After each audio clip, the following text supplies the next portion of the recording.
have a bunch of leftover fruit, as you can tell, so I'm making some different things. Right now I'm going to make a fresh apple cake.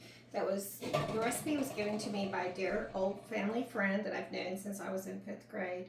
And Betty has passed since then, but this is her recipe. And let me tell you guys, one year I made like 30 of them to go out as gifts for Christmas. Everybody loves them. So let's first start by putting 2 cups of sugar. I say this isn't healthy, but it's delicious. So I'm gonna put 2 cups of sugar in our stand here. We're gonna add 3 eggs. This cake is easy, but takes a while. That's how I would describe it. We're going to preheat our oven to 350 degrees. I'm going to add 1 1/4 cups of oil. So this is more like I would say like a pound cake almost.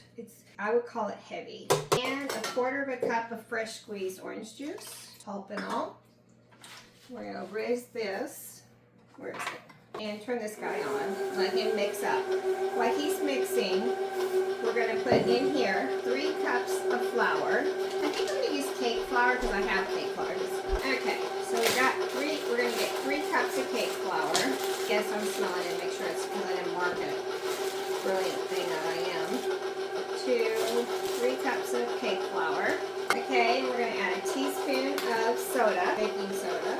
My jar is almost empty, guys. I used a ton of it to clean something, and so a teaspoon of cinnamon and a 1/2 teaspoon of salt.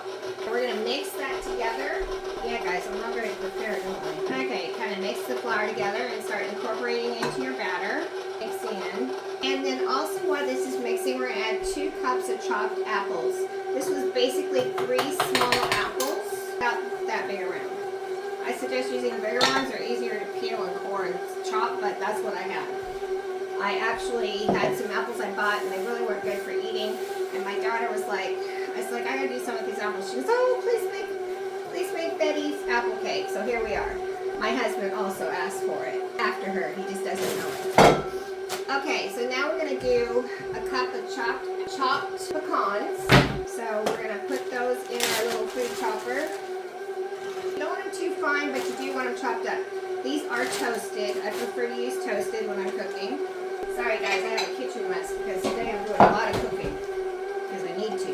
Okay, that's about 1/2 cup. A little over 1/2 cup, about 2/3. Need a few more. There's our cup. Pour a cup of nuts in there. And we're going to also add a cup of coconut. You don't have to put the nuts or coconut in, but if you don't, the cake will not be the same. Guys, it just isn't. Make a different cake. Don't make this one if you don't like coconut and nuts. My daughter doesn't like coconut, but she loves this cake. So there you go. A cup of coconut. Let it mix really well. And we're going to take, this is a stoneware butt cake. And I really like it. You can tell I use it a lot. I highly recommend it if you need one. Get one from Pampered Chef. It is going to be more expensive than the metal ones, but I've had this for over 20 years, so guys, they're good. And I'm sitting here saying this, and I don't even know if they still make it. Okay, so our cake is mixed up. Clean my thing off. Now, the next step is it's going to bake, and we're going to bake it for approximately a little over an hour. So you just have to keep an eye on it, and since I have not made one, I've only made one in my oven, and I really didn't in the gas oven, so I will have to pay closer attention to it because I don't remember. I did not keep track. I should have written down how much time, but I did not. So here we are. The good thing about a piece of stoneware, it helps me not burn stuff, but we don't want it overdone either. Now, after we get done with it baking, we are going to make a sugar glaze, and it's an interesting glaze that goes over it, and you punch holes and it goes down into it, and it actually makes the whole cake what it is, okay? And it makes it nice and moist. Between the apples and that, you do not have to worry about this cake being dry. So, this makes 1 bundt pan. Yes, it'll rise, but not very much, just kind of up a little bit, just like a normal cake.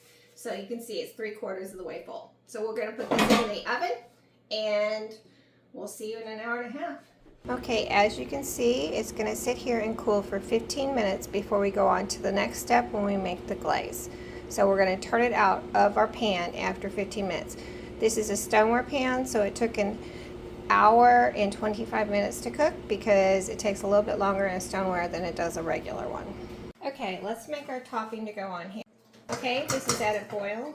Now we're going to pour it over our cake like I told you. Look how pretty that is, guys. Let it fill up in the center. It will soak into the cake from the center. So there's our cake, our apple cake. We will show you a slice at the end. Thank you.